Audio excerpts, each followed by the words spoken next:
Дорногов аймгийн эрүүл мэндийн салбар нь эрүүлэг хамгаалах албаны үндэс тавигдсан 1921-ээс 1939 он жилүүдээс түүхэн замналэгдуулж эдүгээ эрүүл мэндийн газар болон үйл ажиллагаагаа өргөжүүлэн 90 гаруй жил болж байна. Дорногов аймгийн эрүүл мэндийн газар нь эрүүл мэндийн яамны бодлого шийдвэрийг, аймгийн засаг даргын эрхлэх хүрээний асуудлыг орон нутагт хэрэгжүүлэх, орон нутгийн түвшинд хүн амын эрүүл мэндийг хамгаалах, дэмжих, эрүүл мэндийн тусламж үйлчилгээг зохион байгуулахад мэргэжил арга зүйн удирдлагаар хангах, хяналт тавих чиг үүрэгтэй төрийн захиргааны байгууллага юм. Хүн амын дундах халдварт болон халдвар бус өвчлөлөөс үрчлэн сэргийлэх, иргэдийг эрүүл мэндийн боловсролтой болгох, арга хэмжээг зохион байгуулж, чиглүүлэх, мөн салбарын хүний нөөцийн бодлогыг хэрэгжүүлэх, эмнэлгийн хэрэгслийн хангамжийг зохицуулах, статистик мэдээллийг цуглуулах, нэгтгэх, дүн шинжилгээг хийж тайлагнах, эрүүл мэндийн тусламж үйлчилгээний гүйцэтгэл хяналт тавих, чанар аюулгүй байдлыг хангах бодлогын байгууллага юм. Эрүүл мэндийн газар нь 3 хэлтэс нэг төвтэйгээр нийт 35 албан хаагчтайгаар үйл ажиллагаагаа явуулж байна. Эрүүл мэндийн газрын нийт албан хаагчдын 63% нь нарийн мэргэжлээр мэргэжсэн эмч нар ажилладаг ба эмч мэргэжилтнүүдийн 45.4% нь магистр болон мэргэжлийн зэрэгтэй албан хаагчтай ажилладаг. 2026 оны байдлаар Дорногов аймагт үйл ажиллагаа явуулж буй тусгай зөвшөөрөл бүхий төр ба хувийн хэмжээний 116 эрүүл мэндийн байгууллагын 1236 эмч эмнэлгийн мэргэжилтэн орон нутгийн хүнд эрүүл мэндийн тусламж үйлчилгээг үзүүлж байна. Анхан шатны тусламж үйлчилгээг хүн ам олноор төвлөрсөн аймгийн төв сайн шинж суманд Агатова, Мишелт ман талц зам, замын үзмэнд Борхон наран өрхийн эрүүл мэндийн төвүүд нийт 40 гаруй мянган хүн амд стандартын дагуу хүний нөөцийн хангалт 95%, тоногдох хөрөмжийн хангалт 86% тайгаар тусламж үйлчилгээний чанар хүртээмжийг нэмэгдүүлэн ажиллаж байна. Орон нутгийн хөрөнгө оруулалтаар 100% стандартын шаардлага хангасан эрүүл мэндийн тусламж үйлчилгээ үзүүлэх эмнэлгийн байранд үйл ажиллагаагаа явуулж байна. Алслагдсан бүс нутгийн тусламж үйлчилгээг 13 сумын эрүүл мэндийн төвүүд хөдөөгийн хүн амд анхан шатны тусламж үйлчилгээг стандартын дагуу үзүүлж хүний нөөцийн хангалт 90%, тоногдох хөрөмжийн хангалт 81%-тэй, түргэн тусламжийн 2-3 автомашинтай анхан шатны тусламж үйлчилгээний бэлэн байдлыг ханган тусламж үйлчилгээг хүргэн ажиллаж байна. Анхан шатны эрүүл мэндийн байгууллагууд мобайл технологиор 100% хангагдаж, лабораторийн 8-аас 16 төрлийн онцлогоо хийснээр хөдөөгийн хүн амд үзүүлэх эмнэлгийн тусламжийн чанар дахиж гаргаж, хүлээгдэл чирэгдлийг бууруулан ажиллаж байна. Лавлага шатлын тусламж үйлчилгээг аймгийн төвд нэгдсэн эмнэлэг, замын үзмэнд хөдөөгийн нэгдсэн эмнэлэг стандартын дагуу үзүүлж, хүний нөөцийн хангалт 92%, тоногдох хөрөмжийн хангалт 93%-тай үзүүлж байна. Нэгдсэн эмнэлгүүд нь яаралтай түргэн тусламж, хэвтэн эмчлүүлэх, амбулаторийн тусламж үйлчилгээ, эрүүл мэндийг дэмжих гэсэн чиглэлээр иргэдэд эрүүл мэндийн тусламж үйлчилгээг гүйцэтгэлийн санхүүжилтээр үзүүлдэг ба хэвтүүлэн эмчлэх тусламж үйлчилгээг 18 төрлөөр жилдээ 15 мянган орчим үйлчлүүлэгч өвчний учир хэвтүүлэн эмчилж, амбулаторийн тусламж үйлчилгээг 24 нэр төрлөөр 228 мянга гаруй хүн амд хүргэсэн байна. Салбарын хүний нөөцийн хангалтыг 90.2% хүргэж өгнөөс 57.2% нь нарийн мэргэжлийн мэргэжсэн баг ажиллаж сүүлийн үеийн онцлогооны өндөр чадамжтай тодтогчтой компьютер томограф, тархины цахилгаан бичлэг, хавдрын хим эмчилгээ, чих хамар хоолой, үений болон тархины мэс заслууд, дурангийн мэс засал, гэмтлийн мэс заслуудыг амжилттай нэвтрүүлж байна. Үүнээс дурдвал хавдрын хим эмчилгээ, бай эмчилгээ, хавдрын мэс засал, хэвлэлийн диализ, урологийн тусламж үйлчилгээ, нүдний мэс заслын төрлүүд, хараа зүйн цогц онцлогоо эмчилгээ, мэс заслын төрлүүдэд өвдөгний үе солих хагалгаа, хаврыг хадах мэс засал, ходоод бүрэн тарих мэс засал, ходоодны дурангийн тусламжтай цус тогтоох эмчилгээ, өрсний эвэрхийн нөхөх, хамрын нээлттэй хагалгаа, бүрэн давхраад арьс нөх эмчилгээнүүд зэргээр олон шинэ технологиг нэвтрүүлж орон нутагт хийгдгүү онцлогоо эмчилгээний нэр төрлийг нэмэгдүүлсэн байна.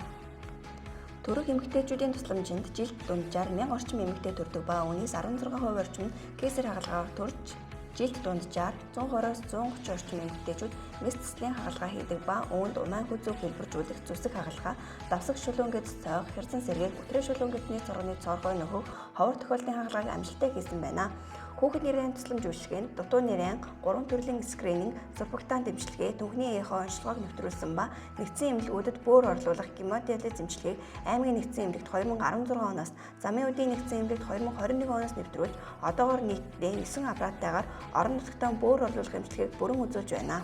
Онцлогоо эмчилгээний өндөр чадамж бүхий тодтогчтой компьютер томограф, дижитал дуран рентген, 3D 4D эхо, нүд чих хамар хоолойн дуран, зүрхний эхо, доплер зэрэг орчин үеийн онцлогооны тоногдох хөрөмжүүдийг нэвтрүүлснээр лавлага шатлалын тусламж үйлчилгээний чанар хүртээмжил бүр нэмэгдэж, эдгээр онцлогоог нэвтрүүлснээр бөөрсөөс дамжуулах болон хэвлийн хүний эрхтнүүдийн эмгэг, өндгөгч умайн хавдар, уйланхай төршлтүүд, хэвлээ цай өрсний эвэрхийнүүд, хүндэт эрхтний цоорол, гэдний төвжрэл зэрэг цаг алдалгүй онцлох боломж бүрдсэн. Дурангаар онцлогоо хийхээс гадна хоргүй хавдар, жижиг ур ургацгийг авах, биопси авах, хоол боловсруулах замын хурц цас алдалтын үед хавчаар тавих, голомтыг боох зэрэг шинэ технологиг амжилттай нэвтрүүллээ.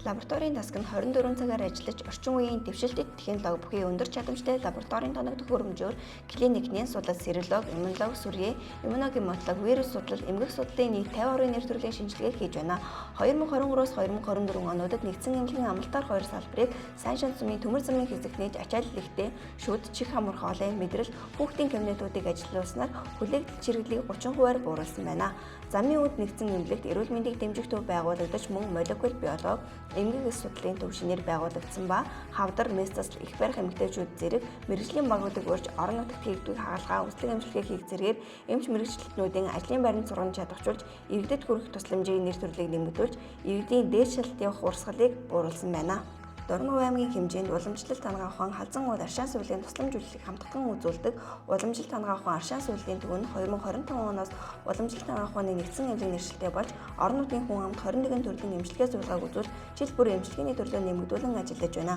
Эмчилгээнд халуун чулуун массаж, төнөд тугаашаа, нугалмын хөдөлгөөн цэслэр хүзүү татах, элэг цэвэрлэг гэмэт уламжлалт тангаа ухааны тусламж үйлчлэгийг үзүүлж байна. Сувлын нэг ээлжиндээ 60 хүн хүлээн авах хүчин чадалтай ба чанар нөөцөнд тогтоогдсон байгалийн аршаан уламжлалт тангаа ухааны заслууд сэргээн засах эмчилгээний аргыг хослуулан сувлын тусламжийг үзүүлж байна.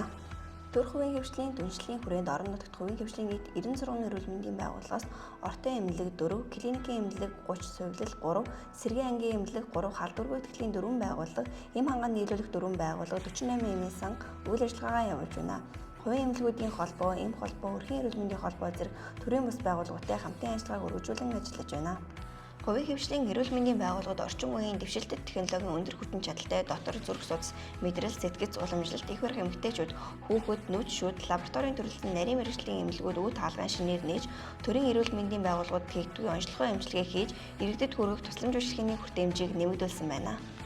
Хувийн хэвшлийн эмэгтэйчүүдийн эмнэлгүүд умайн хүзүүний хавдар илрүүлэх, хиймэл оюухан суурилсан онцлогоо эмчилгээг нэвтрүүлж, эхо онцлогооны хүчин чадлууд нэмэгдэн, зүрх судасны онцлогооны сүүлийн аппаратууд нэмэгдэж, шүдний согог, гажиг засал, мэдцлийн чиглэлийн тусламжийн нэр төрөл лабораториудын аппаратын хүчин чадал нэмэгдэж, ургийн хромосомын гажгийг илрүүлдэг, хавдрын эрт илрүүлдэг, шингэн биопси, PCR зэрэг онцлогооны нэр төрлүүдийг нэмэгдүүлсэн байна. Эмийн сан, эм хангаан нийлүүлэх байгууллагууд цахимжуур шилжиж, эрүүл мэндэд ээлтэй бүтээгдэхүүн эмчилгээний нэр төрөл, эм эмнэлгийн хэрэгслийн бүтээгдэхүүний төрлөө нэмэгдүүлж, олон улсын чанарын шаардлага хангасан эм эмнэлгийн хэрэгслийг нийлүүлэхэд анхааран ажиллаж байна. Орон нутгаас эм эмнэлгийн хэрэгслийн тухай хууль стандартыг хэрэгжүүлэх, эмийн чанар аюулгүй байдалтай явах дотоод хяналтыг сайжруулахад анхаарч, эмийн чанар тогтмол тандалт судалгаа хийж, тусламж үйлчилгээнд хэрэглэж байгаа эмийн гаж нөлөөгөөг байнга хянан мэдээлэх ажлыг эрчимжүүлээд байна. Нийгмийн эрүүл мэндийн төв нь хүн амын эрүүл мэндийг хамгаалах өвчнөөс урьдчилан сэргийлэх, эрүүл аж төрх хэвшлийг дэмжих чиглэлээр нийгмийн эрүүл мэндийн тусламж үйлчилгээг иргэдэд ойртуулан ажиллаж байна. Халдвар тулан халдвар тус өвчний таналт судалгаа хийж, товлолын болон нэмэлт сайн дурын дархлаажилтыг хөтөлбөрийн дагуу хэрэгжүүлж, халдвар өвчний дэглэлтийн үед хариу арга хэмжээг шуурхай зохион байгуулж, тархалтыг бууруулан ажиллаж байна. Сургуулийн өмнөх боловсрол, ерөнхий боловсролын сургуулийн суралцагчдын урьдчилан сэргийлэх үзлэг, иргэд албан байгууллагын ажилчдын эрт илрүүлэх үзлэгийг зохион байгуулж, үзлэгийн чанар үр дүнд тооцон ажиллаж, бага насны хүүхэд, өндөр насны хөгжлийн бэрхшээлтэй иргэдийн гэрийн эргэлтэд хяналтавж, эрүүл мэндийн тусламж үйлчилгээг үзүүлэн ажиллаж байна. Мөн албан байгууллага, аж ахуйн нэгж сургууль иргэдэд эрүүл мэндийн боловсруулах нөлөөллийн аян нээлттэй хаалганы өдөрлөг, тэмцээн уралдаан, сургалт зурчилгаа, зөвлөгөө мэдээллийг тасралтгүй хүргэж, олон нийтийн эрүүл мэндийн ажилтан, байгууллагын эрүүл мэндийн ажилтан, үеийнгийн сурагч багшийг жил бүр бэлтгэн чадахжуулж, эрүүл зөв далтай иргэн бий болохыг зорин ажилдаа олон улсын эрүүл мэндийн байгууллагатай хамтран төсөл хөтөлбөр хэрэгжүүлж, гамшиг ослын үед эрүүл мэндийн бэлэн байдлыг хангаж, олон нийтийг хамарсан өвчлөлөөс урьдчилан сэргийлж байна. Эрүүл мэндийн газрын хяналт шалгалтын хэлцэн хүн амын эрүүл мэндийг хамгаалах урьдчилан сэргийлэх тогтолцоог бэхжүүлэх, хууль тогтоомжийн хэрэгжилтийг хангах чиг үүргийн хүрээнд үйл ажиллагаагаа явуулж байна. Эрүүл ахуйн халдвар судлалын хяналтын чиглэлээр эрүүл мэндийн тухай хууль, эрүүл ахуйн тухай хууль болон холбоо дах эрх зүйн актуудын хэрэгжилтийг хангуулж, дараах үндсэн чиглэлүүдэд хяналт тавин ажиллаж байна. Үүнд хот суурин, барилга байгууламжийн газар сонголт, зураг төсөл, ашиглалтад оруулах үе шатад, эрүүл ахуйн дүгнэлт гаргах, ундны усны их усүрийн хамгаалалт, усны чанар аюулгүй байдалд хяналт тавих, ус, хөрс, агаар дахь химийн бодисын зөвшөөрөгдөх хэмжээнд хяналт тавих, хүнсний үйлдвэрлэл, үйлчилгээний байгууллагуудын эрүүл ахуй, халдвар хамгааллын дэглэмийн мөрдөлтийг шалгах, эмнэлгийн байгууллагын халдвар хамгаалалт, эмнэлгийн хог хаягдлын менежментэд хяналт тавих, хүүхдийн байгууллага, гоо сайхан, ах үйлчилгээний байгууллагын эрүүл ахуйн нөхцөл байдалд хяналт тавих, мөн хүнсний хордлого, халдварын шалтгааныг тогтоох, тамхи согтууруулах ундааны чанарт хяналт тавих, олон улсын хөл хорой төвчний үед хэлгийн эрүүл ахуйн хяналтыг хэрэгжүүлэх чиглэлээр ажиллаж байна. Эмчилгээний чанарын хяналтын чиглэлээр эмнэлгийн тусламж үйлчилгээний чанар аюулгүй байдлыг хангах зорилгоор онцлогоо эмнэлгийн стандарт, технологийн мөрдөлт, эмч эмнэлгийн мэрэгжилтний үйл ажиллагааны журам, мэрэгжлийн ёс зүйн хэм хэмжээ, мэрэгжлийн алдаа, гомдлын шийдвэрлэлт, эмнэлгийн чанарын албаны үйл ажиллагаа зэрэгт хяналт тавьж дүгнэлт гарган ажиллаж байна.